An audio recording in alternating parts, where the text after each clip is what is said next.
محترین سامعین، آپ دیکھ رہے ہیں صفا اسلامک چینل۔ 10 رمضان المبارک، مومنوں کی ماں حضرت خدیجۃ الکبریٰ رضی اللہ تعالی عنہ آپ کا یوم وفات کا دن ہے۔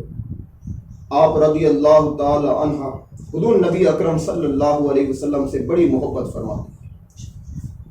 یہ وہ پہلی اسلام کی خاتون ہیں جو سب سے پہلے لڑکوں میں سب سے پہلے عورتوں میں اسلام لے کر، اسی طریقے سے آپ نبی اکرم صلی اللہ علیہ وسلم پر سب سے پہلے جس نے اپنا جان مال نشاور کیا وہ پہلے آپ خاتون ہیں۔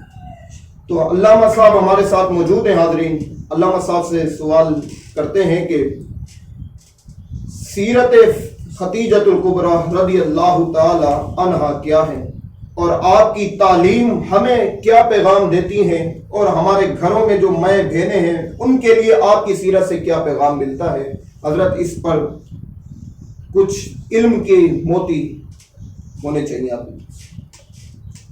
الحمدللہ رب العالمین، والصلاة والسلام علی من لا نبی بعدہ، اما بعد فاعوذ باللہ من الشیطان الرجیم، بسم اللہ الرحمن الرحیم۔ قال اللہ تبارک و تعالی فی الکلام المجید والفرقان الحمید، النبی اولی بالمؤمنین من انفسهم وازواجہ امہاتہم، آمنت باللہ صدق اللہ العظیم وصدق رسولہ النبی کریم امین۔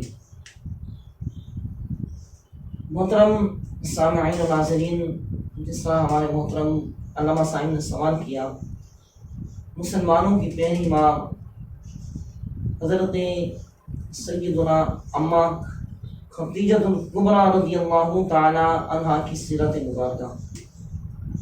آپ کا نام نامی خدیجہ بنت خویلد رضی اللہ تعالی عنہا ہے، اور آقا کریم علیہ الصلوۃ والسلام سے آپ کا